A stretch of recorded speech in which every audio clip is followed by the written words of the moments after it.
You ever get the feeling that you screwed yourself over and everything that you worked so hard for is going down the drain and you can never ever get it back? Yeah, me neither.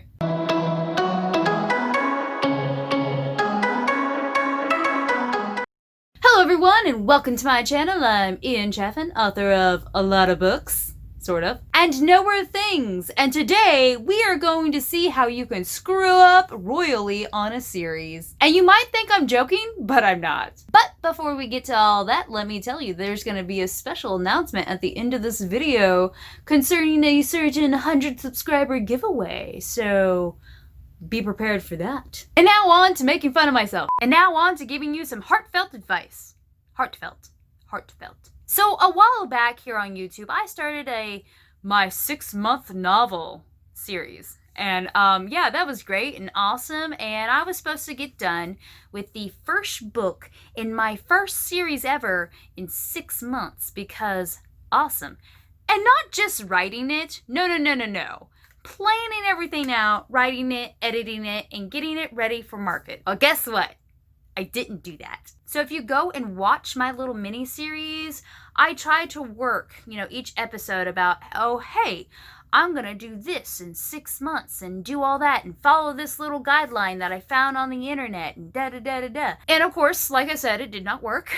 Planning out a series is actually harder than I anticipated. And that, my fellow awesome people, is why we're here today. Not only am I going to give you some examples of how you can screw up royally on a series, but also some ways that might help you get out of screwing up. But let me be absolutely clear before we start. I may give a lot of examples,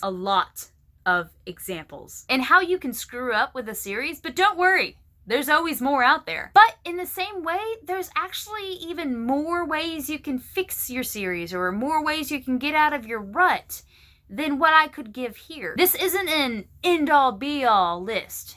It usually never is, but I just feel like I need to say that. So if you yourself have any ideas about getting out of writing ruts or maybe improving on a series idea or how to piece a series together even better, let me know. Yes. So this is the first time I'm actually writing a book for a series specifically. And not just a duology like a potential Loading Life will have. Or, just like, oh, hey, let me tell you about a few things that can help you. Like the Parents and Guardians Guide has. Pryde, the book I was doing for my 6-month novel, it's the start of a 7 or 8 book series with tons of characters, tons of settings, and a huge overarching story, not to mention a story for each and every book. I'm not used to this. And it's kind of funny to me now that I really thought I could write this book in 6 months and plan out the whole series. Because that's what a first book in a series is. You're setting the foundation for the entire series. The first book can make or break a series. And that might sound a little harsh, but it's true. If your readers don't get hooked on the first book, they won't read anything else, or at least not in that series, because they'll be bored with it. But without further ado, how to screw up on a series. So I actually have this list right here, it's gonna help me because there's a lot of ways you can screw up on a series. So, problem 1, under or over planning the story, the overarching story, etc. So this right here is a big wait. What? So in some parts of Pryde, I underplanned. I underplanned Sadiq's side of the story. And that wasn't fair to Sadiq, the poor guy. I underplanned a few of the characters' positions in the story. They were background characters or they were the side characters that talked to the main characters.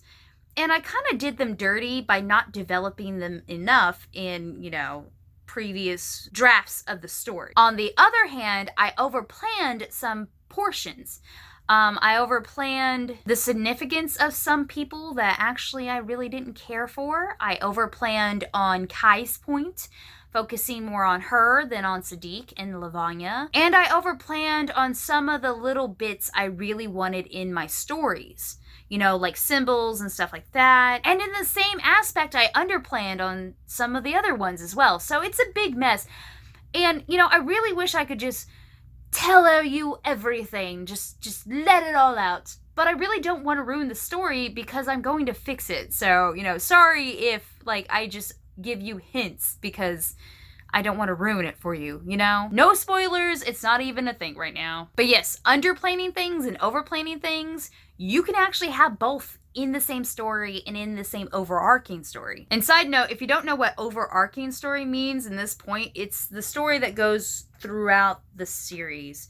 There's a lot of different series and all that, but this story I'm working on has an overarching story, and people and places connect between each book, so that's how they're all connected. Sometimes series can be connected with one or the other, or something different, but that's how mine is connected. It's a continuous story from when I start to when I end way in the future. Second way to screw up.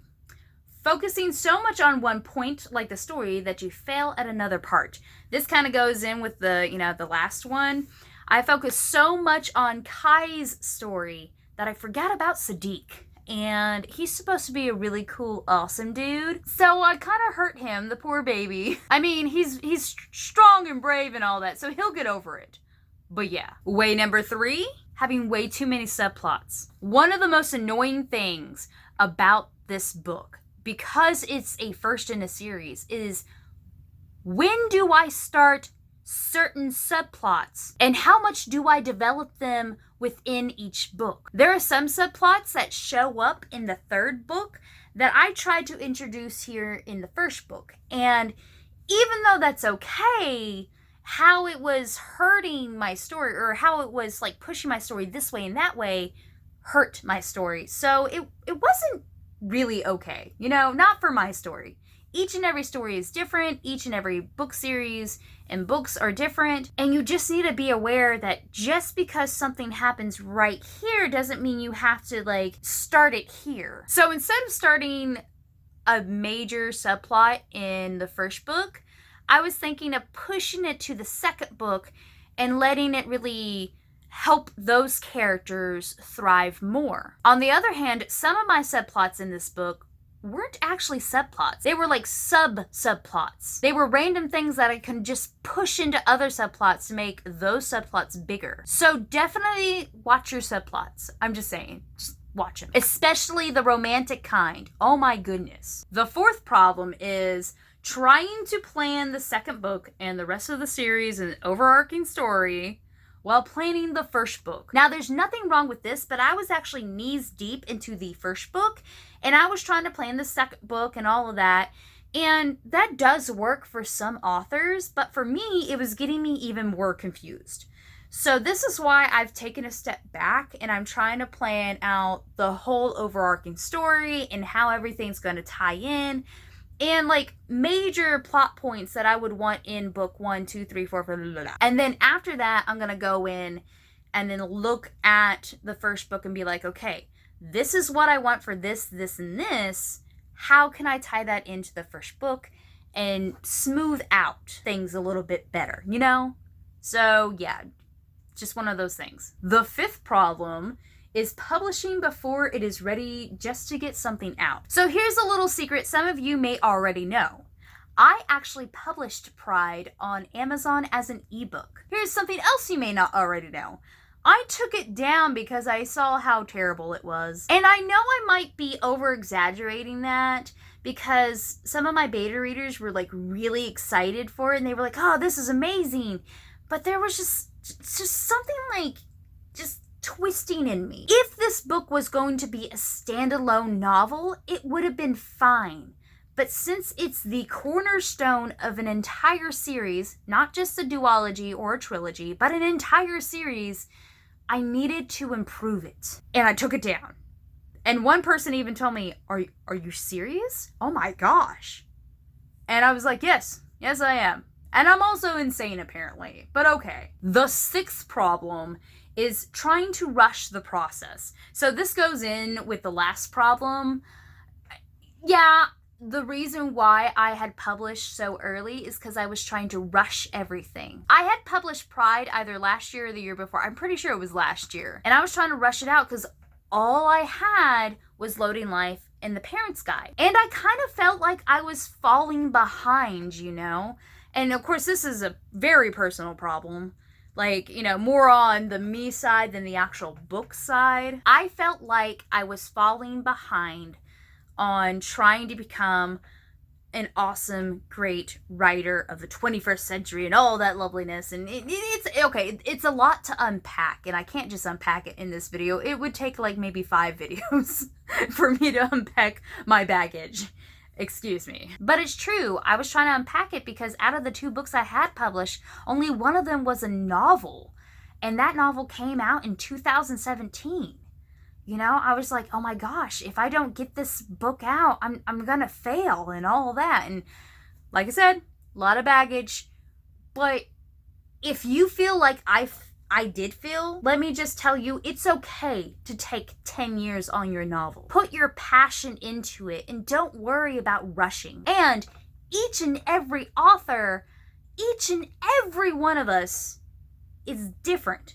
So if it takes your friend 3 hours to write an awesome book that gets critically acclaimed, and it takes you 30 years to do the same, that's okay. So just to make sure we're all on the same page, where it gets embedded into my brain and stays there. The 7th way you can screw up on a series, and I'm gonna need this is a long one. Feeling like a failure because you haven't published a book in so long that you feel others might forget about you, putting too much pressure on yourself. Like I said with the last one, this is basically self-explanatory, but yeah, it's okay. Don't feel like you need to rush it just because you see other authors putting out books like this, like boom, boom, boom. Yeah, no. And I had to reevaluate my whole author career. What was more important? Trying to catch up to people who have had years of experience, or giving my readers the best possible novel I can give them at this moment in my time? Give your readers that passion. Give your readers that oomph, that just amazement. And don't worry about other people. Like, if you're on the same page as me, it's okay. It's okay to be like, ah!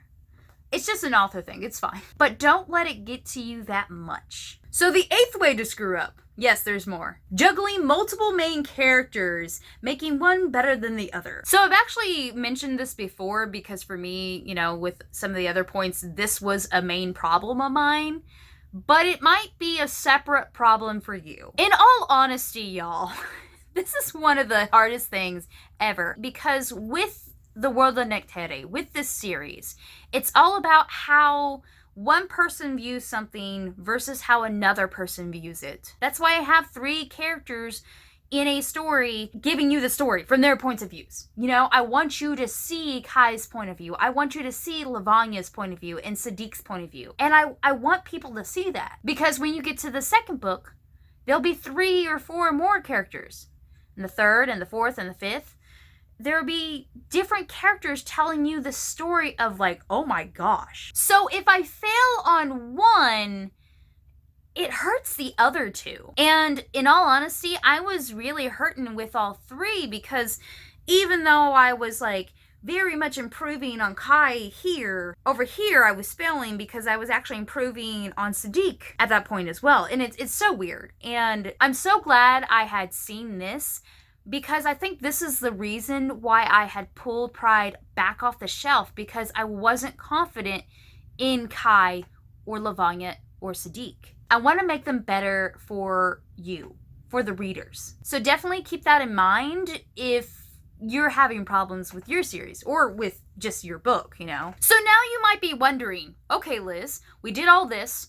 How do we fix things, or at least start to fix things? Because I'm in the same boat as you. Help. For one, if you're sinking in your boat, duct tape it. Legit, they actually have waterproof duct tape. I'm just saying. But seriously, you find the problems, you find where you're leaking at, and then you go and fix those. But if you want a more in-depth, I have a list here as well, which I'm going to read off because it's a lot of stuff. So, yeah. So one of many ways you can fix it is telling yourself it's okay to put effort and time into the story. So if I'm watching this while I'm editing it, Liz, it's okay to put time and effort into the story. It's okay that you don't have it out right at the second. You'll get it out, and once you figure out how to do it, you're gonna go faster than ever before. God willing, amen, hallelujah. And that's for each and every one of you out there. If you have a project that you're working on, it's okay to actually slow down and be like, wait, I don't understand this part. Let's dissect it and see what happens. A second way to fix things is work on connecting with readers via YouTube and other social media, so we have more than just my books to connect us. So this is one of the ways I'm trying to help myself not put so much pressure on getting things out at a certain time until I can refine my process of planning. Because even though I'm good at planning some things like vacations and organizing things like my room, I'm not good yet at planning and organizing how to write a novel. Yet. So until I'm very good at pushing out novel after novel after novel, great novels that is, I want to learn how to connect to my awesome audience out there, hey, in different ways. One of them, of course, being YouTube. And, if you want to hit up my Instagram, I'm trying to be more on there, and Facebook and all that. If you really are into Twitter and Tumblr, I'm on there, but I never get on there, so there's that. I'm just saying, if we want to hang out more, let's hang out and not always have to have a special occasion like an awesome book. We don't have to have an excuse to hang out. That's all I'm saying. So, hi. Welcome to my channel. The third way to fix things, research. So in all honesty, I feel like Alice in Wonderland, where she says, I give really good advice, but I rarely take it. Or something like that. It's so true too. So I give this advice to students, to family members, to friends. Like, if you have a real bad problem with something, or if you're trying to figure something out, go and research it.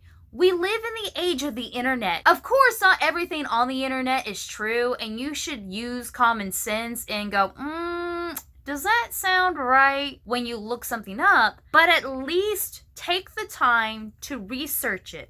Study, get better, get good, practice, all of that loveliness. Because if you don't and you just go, ugh, I can't believe this sucks. Why does this suck so bad? It may not be the thing. It may be just you not improving because you're not putting yourself out there researching, studying, and working and practicing and getting good and all that. I'm just saying.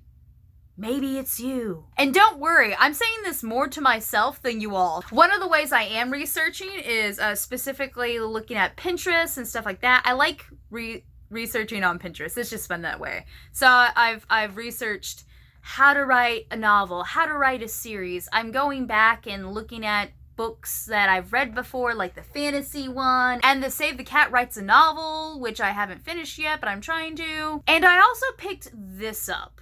So this is How to Write a Series, a guide to series types and structure, plus troubleshooting tips and marketing tactics by Sarah Rosette.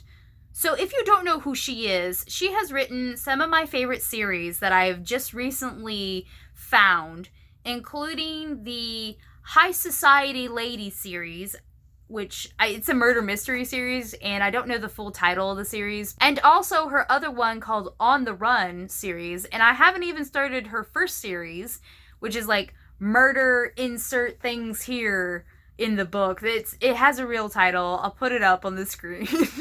But in all honesty, when I saw this book, I'm like, you know what? I'm gonna take initiative and work on my series. So yeah, so if this book has done at least anything, it's like rekindled that fire that was going in me when I first started Pryde. So when I'm done with it, I will definitely tell you all how I feel about it and whatnot. But I'm really hoping that it helps me improve on the series, because she's she's done 2 series, and she's like 4 books into her 3rd series. So, you know. The 4th way you can fix things is by organizing your thoughts and ideas for the whole series and the first book even better. So like I've been saying, the first book kind of sucks in my eyes, and I think it's because there's a disconnect between it and what I want for the whole series. So I'm taking a step back. I'm looking at the overarching story and looking at the pinpoints that I really want. Like, what do I really want in this story, right? And then I'm gonna go and I'm going to look at the first book and see how I can improve it with what I have.